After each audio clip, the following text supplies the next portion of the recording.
여호와라는 하나님의 이름과 관련해서 오늘은 여호와 로이에 관해서 하나님의 말씀을 전합니다. 사진을 보실까요?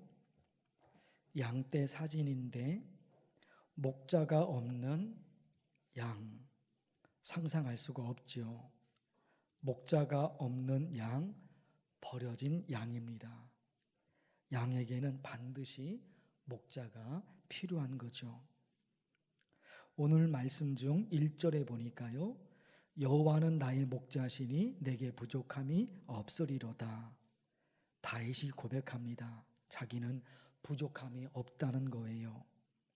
왜 부족함이 없다고 말했을까? 왜 그런 고백을 다윗은 했을까? 여호와는 나의 목자시니, 여기에 답이 있어요. 하나님께서 자기의 목자가 되시니까 자기는 부족함이 없다는 겁니다.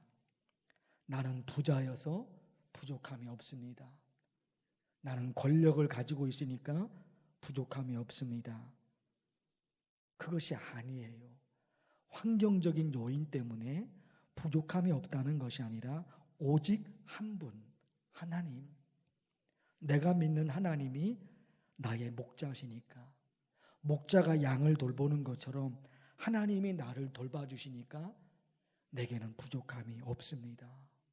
그런 고백을 하고 있는 거예요. 환경적인 요인으로 보면 왜 부족함이 없겠습니까? 부족함이 많죠. 그러나 환경적인 요인으로 신앙 고백이 나오는 것이 아니라 그저 하나님인 거예요. 하나님이 나를 돌보시니까, 그래서 내게는 부족함이 없습니다. 다윗이 믿음으로 고백하는 겁니다. 목자라는 단어가 히브리어로 로이라고 합니다. 로이. 명사로는 목자고 동사로는 가축을 돌본다, 그런 뜻입니다. 명사는 목자예요. 목자는 가축을 돌보는 역할을 하잖아요. 그래서 동사로는 가축을 돌보다, 그게 로이입니다. 그래서 2절을 보시면 그가 나를 푸른 풀밭에 누이시며 쉴만한 물가로 인도하시는도다, 다윗의 고백이에요. 목자가 양들을 어떤 때는 푸른 풀밭으로 데리고 가고 또 어떤 때는 시냇물이 흐르는 물가로 데리고 가요. 왜요? 양들이 배고프면 안 되니까 싱싱한 풀을 마음껏 먹으라고 푸른 풀밭으로 데리고 가요. 그리고 왜 데려가요?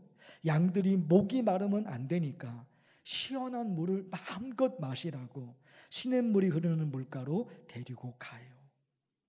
2절의 말씀이죠. 그런데 여기서 다윗의 고백이 있는 거예요. 목자가 양들을 싱싱한 풀이 있는 곳으로 데리고 가는 것처럼, 그리고 목자가 양들을 시원한 물이 있는 곳으로 데리고 가는 것처럼 하나님이 자기에게 그렇게 해주신다. 그게 다윗의 고백인 거예요. 다윗은 목동입니다. 자기가 목자예요. 양들을 돌봤잖아요, 다윗이. 그래서 잘 알아요. 자기가 양들을 어떻게 지켰습니까? 자기 목숨을 걸고 사나운 짐승이 양들을 잡아먹으려 그러면 다윗이 그 사나운 짐승들을 막아내버립니다. 자기가 목자니까 목자가 양들에게 어떻게 하는지 잘 안다 말입니다. 그것을 자기의 신앙으로 가지고 온 겁니다. 목자가 양들을 이렇게 돌보는 것처럼 하나님이 나를 돌보십니다. 하나님이 나를 지키십니다. 그게 다윗의 고백인 거예요. 2절 말씀에 있잖아요. 그 말씀, 그가 나를 푸른 풀밭에 그리고 쉴만한 물가로, 양들의 배고픔 그리고 양들의 목마름을 목자가 해결해 주는 것처럼 하나님께서 자기의 배고픔과 자기의 목마름을 해결해 주신다. 그것이 다윗의 믿음입니다. 그래서 2절 말씀을 그대로 가져와서 우리 이렇게 기도할 수 있어요. 하나님 아버지, 양들의 배고픔과 목마름을 목자가 해결해 주는 것처럼 하나님께서 저의 배고픔과 저의 목마름도 해결해 주실 줄로 나는 믿습니다. 2절 말씀, 2절 말씀. 하나님의 말씀, 그 2절 말씀을 그대로 가져와서 내 신앙에 적용해서 그런 기도를 하는 거예요. 2주 전에 여호와 샬롬에 관해서 설교를 했습니다. 샬롬, 그 단어의 뿌리를 찾아보면 부족함이 없이 가득 채워진 상태, 그런 말씀을 드렸어요. 부족함이 없이 가득 채워져 있습니다. 그게 샬롬이거든요. 그래서 지난번에 이런 기도를 한 거예요. 하나님 아버지, 열심히 일한 대로 열매를 거두게 하옵소서. 지난주일에 그런 기도한 거예요. 열심히 일한 대로. 그리고 말씀을 드렸죠. 부귀영화를 바라는 거 그거 아니라고. 일하지 않았는데도 돈을 벌게 해달라고, 그거 아니라고 말씀드렸어요. 단지 우리가 바라는 것은 부귀영화가 아니에요. 땀 흘리지 않았는데도 돈을 버는 거, 그거 하나님께 매달리는 거 아니에요. 어떻게 매달린 거예요? 하나님 아버지, 열심히 일한 대로 열매를 거두게 하옵소서. 땀 흘리는 대로. 그리고 이런 기도도 했던 거예요. 1시간 일한 사람보다 2시간 일한 사람이 돈을 더 많이 버는 나라가 되게 하소서. 그리고 기도했어요. 운이 좋아서 돈을 버는 게 아니라 노력과 땀이 돈을 버는 나라가 되게 하소서. 그러면 되는 거예요. 그러면 행복한 거예요.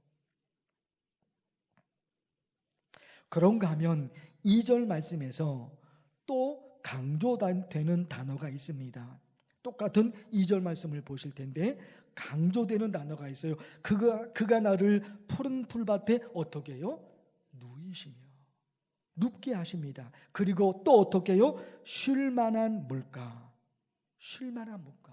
양들이 편안하게 쉴 수 있도록 목자가 해주는 거예요.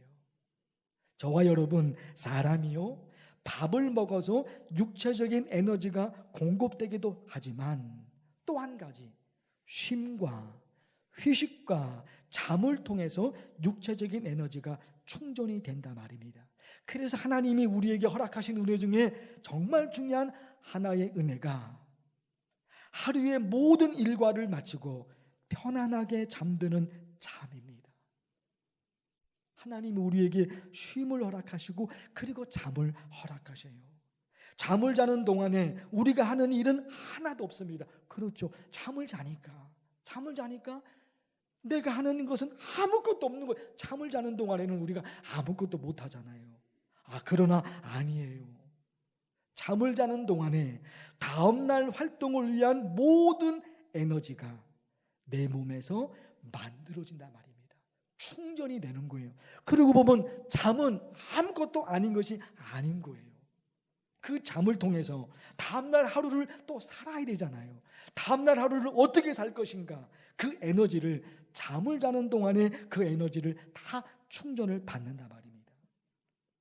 3절 말씀에 이 말씀이 있어요. 내 영혼을 소생시키시고. 소생은 죽어가는 상태였지만 다시 살아나는 것, 그게 소생입니다. 무엇이 다시 살아나요? 영혼이 살아나고 정신이 살아나고 마음이 살아나는 거예요. 육체적인 에너지를 공급받아서 살아납니다. 그리고 영적인 에너지를 공급받아서 사는 거예요. 그러고 보니까 성경 말씀에 보니까 이런 말씀까지도 있어요. 다윗이 또 고백을 하는 말씀이에요. 시편 4편의 말씀. 내가 평안히 눕고 자기도 하리니.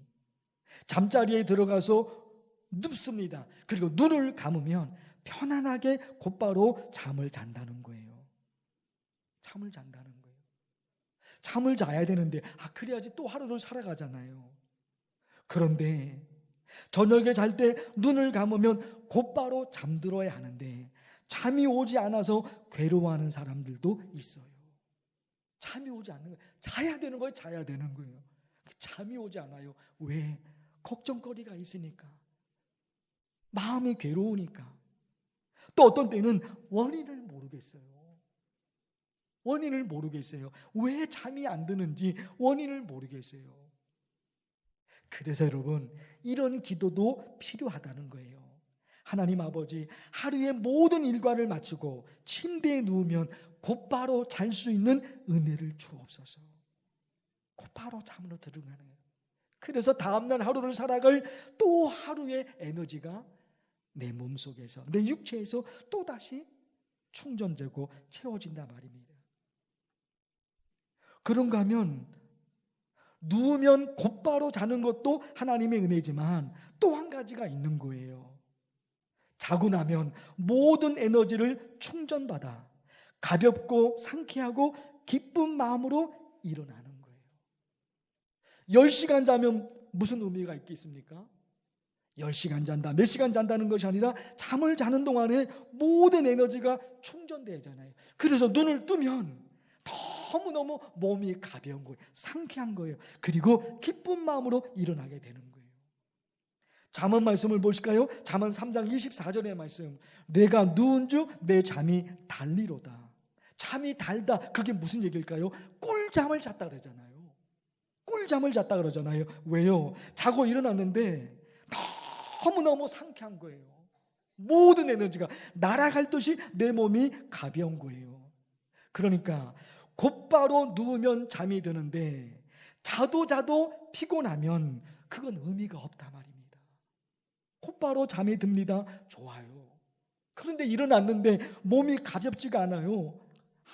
아무리 자도 피곤이 풀리지가 않아요. 이러면 안 된단 말입니다. 그래서 여러분 이렇게 기도하는 거예요. 하나님 아버지, 하루의 모든 일과를 마치고 침대에 누우면 곧바로 잘 수 있는 은혜를 주시고 자고 일어날 때 모든 에너지를 충전받아 가볍고 상쾌하고 기쁜 마음으로 일어나게 하옵소서. 이런 기도를 누가 했을까요? 다윗이 한 거예요. 다윗이 한 거예요. 그래서 말씀드렸잖아요. 내가 평안히 눕고 자기도 하리니. 이게 다윗이 고백한 거예요. 시편 4편을 다윗이 기록했거든요. 다윗은 그렇게 순수했던 거예요. 잠자는 거 내가 자면 되는 거지. 그 잠자는 것까지 뭐하러 하나님께 기도를 드립니까? 그럴 필요가 뭐 있습니까? 내가 자면 되는 거죠. 그런데 신앙의 깊이가 있어요. 다윗은 아주 작은 일이지만 그냥 마음껏 할 수 있는 것이지만 그 모든 것이 하나님을 향한 기도로 연결이 된다니까. 내가 잠자는 것도 하나님이 도와주셔야지 잠자는 거야. 그게 다윗의 믿음, 다윗의 신앙이었던 거예요. 그래서 여러분 이 기도를 드리는 겁니다. 에너지가 충전돼야 돼요. 육체적인 에너지와 영혼의 에너지, 영혼이 살아나고 정신이 살아나고 마음이 살아나고 그런 것도 있잖아요. 육체적인 에너지만 있는 것이 아니라 영적인 에너지가 있거든요. 그래서 이런 기도인 거예요. 하나님 아버지, 하루의 모든 일과를 마치고 침대에 누우면 곧바로 잠들 수 있는 은혜를 주시고 또 자고 일어날 때 모든 에너지를 충전받아 가볍고 기쁜 마음으로 일어나게 하소서. 그런가 하면 고대 근동 그 지역의 왕들이요, 자료를 찾아보니까 고대 근동의 왕들이 양을 돌보는 목자로 여겨졌다는 거예요. 여러분 다시 말씀드릴게요. 고대 근동의 왕들, 그 왕은 어떤 존재냐? 양을 돌보는 목자로 여겨졌다는 거예요. 그래서 실제로 바벨론에 이런 속담이 있었다고 합니다. 바벨론에 오래전서부터 이런 속담이, 왕이 없는 민족은 목자 없는 양떼와 같다. 왕이 없는 민족은 목자 없는 양떼와 같다. 왕을 어디에 비유한 겁니까? 목자에 비유한 거예요. 그래서 고대 근동 그 시대에 왕은 양을 돌보는 목자 역할을 했다는 거예요. 지금 시대로 바꿔서 얘기하면 목자가 양을 돌보듯이 우리나라 대통령과 우리나라 국가 지도자들은 뭐 하는 사람들입니까? 국민을 돌보는 목자라는 거예요. 이게 여러분 오래전이잖아요. 바벨론 시대가. 바벨론 시대부터 고대 근동 지역에 그런 생각이 있었다는 거예요. 왕은 누구냐? 국민을, 백성을 돌보는 목자였다는 거예요. 왕을 목자로 비유했단 말입니다. 그런데 정말 안타까운 말씀이 있어요. 예레미야 50장의 말씀인데 예레미야서는 바벨론이 이스라엘을 침략해서 그래서 이스라엘이 멸망당한 그 말씀이 예레미야서거든요. 그런데 보십시오. 예레미야 50장 6절의 말씀, 내 백성은 잃어버린 양떼로다. 이스라엘 백성들이 잃어버린 양처럼 목자가 없는 양이에요. 목자가 없는 양이 되어서 이스라엘 백성들이 삶의 터전을 잃어버린 거예요. 왜 그렇게 되었느냐? 그대로 그 다음에 있잖아요. 그 목자들이 그들을 곁길로 가게 하여. 그 목자들이 누구예요? 그 당시 왕과 국가 지도자들이거든요. 이게 무슨 말인가 잘 어려워요. 근데 공동번역에는 너무나 뚜렷하게 분명하게 공동번역에는 그렇게 번역을 해놨어요. 뭐라고 번역합니까? 내 백성은 목자를 어떻게 해요? 잘못 만난 거예요. 내 백성이 목자를 잘못 만나서 이스라엘이 멸망에 빠진 거예요. 목자를 잘못 만나서 그 양들이 괴롭힘을 당하는 거예요. 방황하며 살게 되는 거예요. 이스라엘 백성들, 이스라엘 그 당시 그들의 불행이 어디서 시작되느냐? 지도자를 잘못 만난 거예요. 왕을 잘못 만나서 백성들이, 그 당시 백성들이 고통을 당한단 말입니다. 지금 시대에 적용하고 싶은 거예요. 우리나라 대통령과 국가 지도자들이 국민을 괴롭히는 대통령, 국민을 괴롭히는 지도자가 되면 우리 국민들은 목자를 잃어버린 양처럼 불행해질 수밖에 없단 말입니다. 어떻게 하면 좋을까요? 어떻게 하면 좋을까요? 먼저는 알아야 되죠. 국민 한 사람 한 사람이 행복하게 살고 국민 한 사람 한 사람이 가난에서 벗어나는 거, 그것이 국가 지도자들만의 책임은 아닐 것입니다. 그렇죠. 우리도 열심히 살아야 되죠. 자기의 무능과 자기의 게으름, 자기의 어리석음 때문에 가난에서 벗어나지 못하는 것은 국가 책임이 아니라 말입니다. 자기 책임인 거죠. 자기가 게을렀으니까. 그러나 여러분, 국가 지도자들이 어떤 정책으로 나라를 다스리냐, 그것이 국민의 행복과 직접적으로 연결되어 있다는 거예요.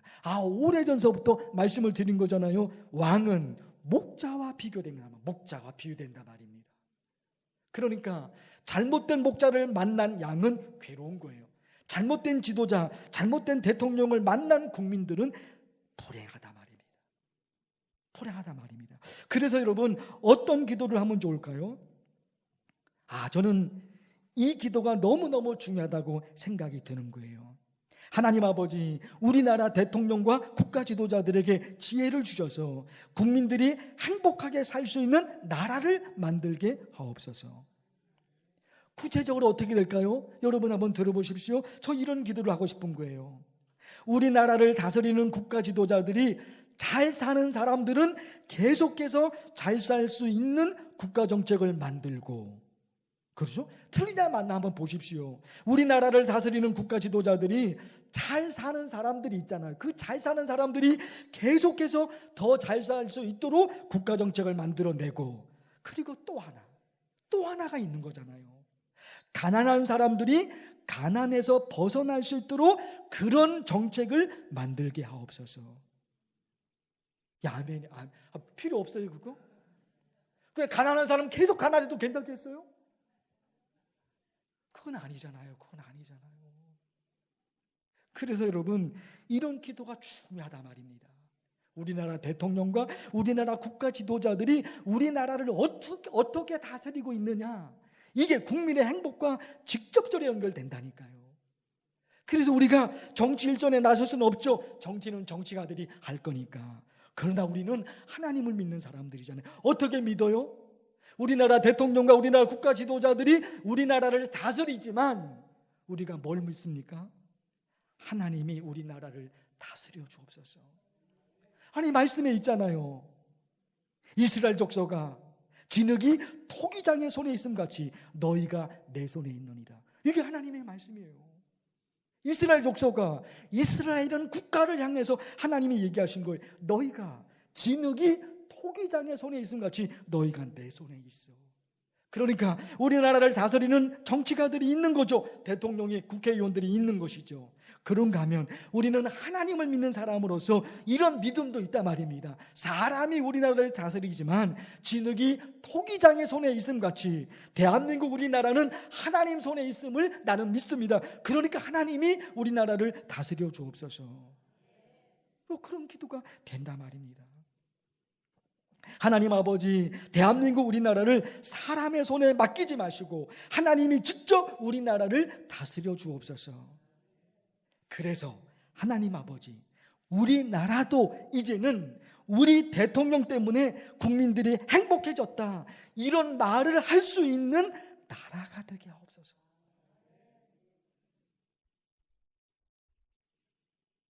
서두에서 말씀을 드렸어요. 내 백성은 목자를 잘못 만나.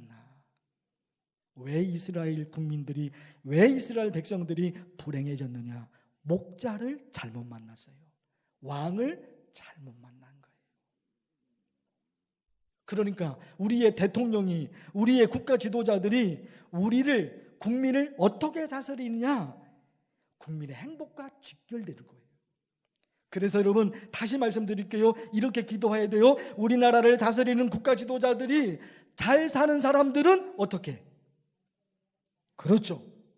계속해서 잘 살 수 있도록. 그리고 또 하나, 가난한 사람들이 어떻게? 그 가난에서 벗어날 수 있도록 그런 정책을 만들도록. 여러분, 그 기도예요.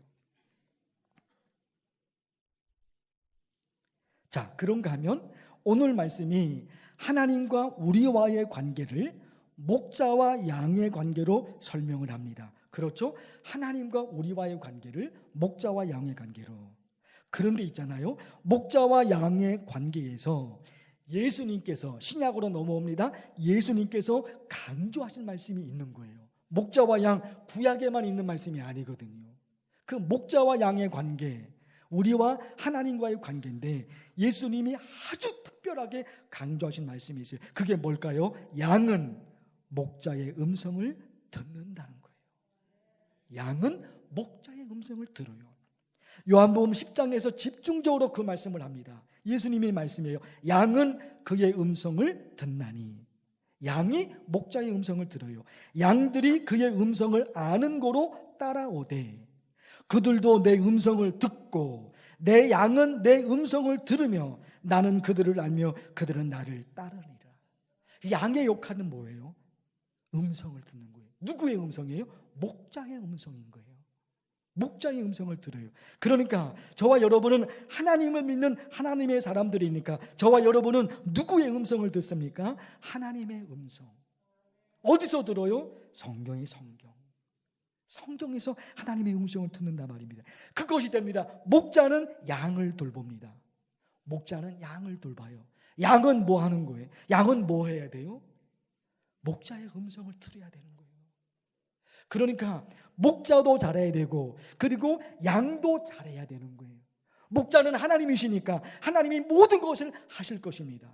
하나님이 하실 것입니다. 목자가 되어주셔서 하나님이 하실 것입니다. 그럼 저와 여러분은 뭐 하냐 말이에요. 저와 여러분은 뭐 하냐 말이에요. 목자의 음성을 들어야 되거든요. 목자의 음성을. 그것이 성경 말씀, 그것이 하나님의 말씀이에요. 자, 들어보십시오. 시편 1편의 말씀. 복 있는 사람은 악인들의 꾀를 따르지 아니하며 죄인들의 길에 서지 아니하며 오만한 자들의 자리에 앉지 아니하고. 그리고 어떻게 합니까? 오직 여호와의 율법을 즐거워하여 그의 율법을 주야로 묵상하는도다. 양이니까, 양은 목자의 음성을 들어야 되니까 그게 신앙이잖아요. 그게 신앙이죠. 그래서 이런 신앙의 고백이 여기 나오는, 그래서 오직 여호와의 율법을 즐거워하여 그의 율법을 주야로 묵상하는도다. 그 성경 말씀에서 하나님의 음성을 듣는다니까요. 양이 목자의 음성을 듣는 것처럼 저와 여러분이 성경 말씀에서 하나님의 음성을 듣게 되는 거예요. 그래서 어떻게 됩니까? 그는 시냇가에 심은 나무가 철을 따라 열매를 맺으며 그 잎사귀가 마르지 아니함 같으니 그가 하는 모든 일이 다 형통하리로다. 이런 은혜와 축복이 여러분 모두에게 임하기를 축원합니다. 하나님 아버지, 하나님의 말씀을 들었습니다. 이 말씀대로 하나님의 역사와 하나님의 은혜와 하나님의 축복이 우리 가정에, 우리 교회에, 대한민국 이 땅에 일어나게 하옵소서. 예수님의 이름으로 기도하옵나이다. 아멘.